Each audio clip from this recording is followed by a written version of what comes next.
For the last 10 years or so, my fishing has been very limited, mainly due to my work. Whilst working at Corda, I was lucky enough to film at loads of amazing locations, and it wasn't until I started CarpFix with Pecky that my fishing started to pick up. Throughout my filming career, I've built up strong relationships with a number of people. This has ultimately led on to a number of amazing projects. These relationships also allow me to meet other people.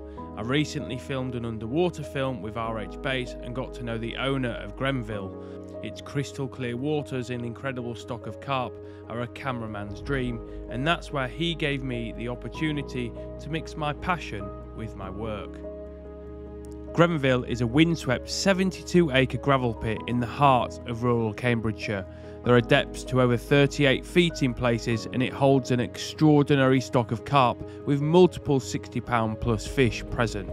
Personally, Grenville is the biggest challenge I've ever faced. The last syndicate I fished was a tiny Yorkshire syndicate lake with a very small head of carp. Grenville couldn't be any different. The new season on Grenville started back in the middle of July, but my first session wasn't going to be until the second week in August. Most of my kit wasn't ready for the pressures of Grenville, so my rods and reels needed to change. I arrived at Grenville at the earliest time you could, which was 7 AM, and headed straight to the clubhouse to sort a few things over with Paul. Here's the sign. Welcome to Grenville. Cast away your problems, net your dreams. There she is. Grenville has a few viewing platforms around the lake, so I started off by climbing up one of those to see if I could see anything. The water's quite murky on this end. The average fish at the moment is about 37.5, so it's pretty decent average. Looking forward to getting the rods out. Used to drive along that road and see this lake, a very small amount of it, and now to be here with a chance of fishing. With the water clearly murky in this area, I walked up to the cabin swim to take a look at the clarity, and there was a stark difference between this side and swim 3 where I started off looking. So this is like opposite where the cabin swim is, where we were stood this morning, and this water is definitely slightly murkier. So all I can think is the fish are feeding on these spots out here, and the wind is pushing the big cloud over. Paul said that the guys in there were in there for a couple of nights. They've not actually caught anything, so that could be a good thing, or it could be a bad thing. But for the opener of my Grenville ticket, just to get a grasp of this lake, the best thing I can do is fish these marks, and then I'll work it all out for the future sessions. I'll look at the other areas of the lake. So I'll go back to the map in the into the cabin now, into Paul's hut, and I'll show you where people are fishing. So this is the map of the lake. You've got a guy in 29. This is an area I did fancy because you've got slightly shallower water before it goes into the deeps here. So that was definitely on my radar. 24 apparently has done a few fish, so that was another one. And you've got a guy, 2 guys, 1 in 5, 1 in 6. You've got the island here. You know, this is a good area out here, and probably short in 5 is probably decent as well. This is where I did the underwater filming with RH Baits, just in this corner here. And the area I'm looking at fishing is this cabin area. This is normally booked out for people that yeah, pay to go in the cabin swim, but Paul has said that I can fish out onto this zone here, and there's also some marks around here. So you've got about 24 wraps and 28 wraps out to here. So that's the area that I'm looking at fishing.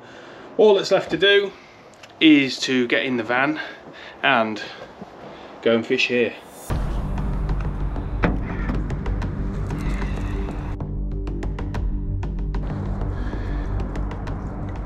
Setting up wasn't a simple case of casting to the marks. These markers can move around between sessions, so I had a plumb around the markers to see what was what.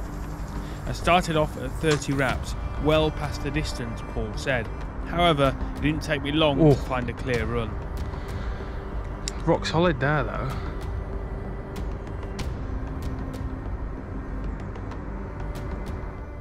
My baiting strategy was to put a good bed of the house bait over the area and I fished 2 multi-combi rigs with match the hatch wafters over the top. I later found out that there is a clear area between 2 thick weed beds, and this is the perfect ambush point for any passing carp. The left-hand rod was placed on the other mark with the same combi multi-rig on a match the hatch boilie. The rods were all out, and with a few signs of fish in the area, I was optimistic of a bite.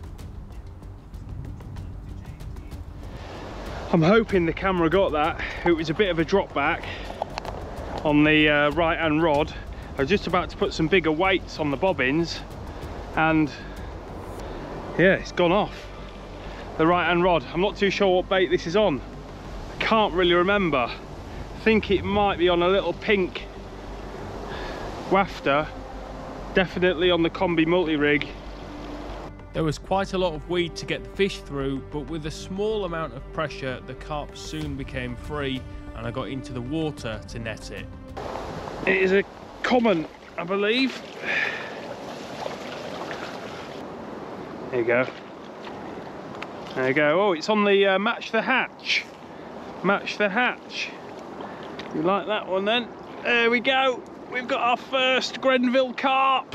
Yes. Yes. It is one of the smaller ones in here, but I am not going to complain.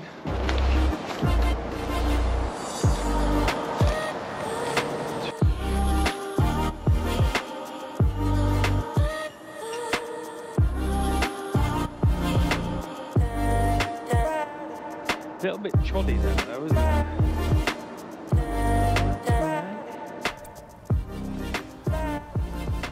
My first Grenville carp. I'm over the moon with this one. I've only been fishing for a few hours and this one came over a good bed of bait, combi rig with a nice wafter, match the hatch style. The plan now, I've got the rod back out there. Hopefully we can get another one before first light. And it is a great start to my first CarpFix vlog.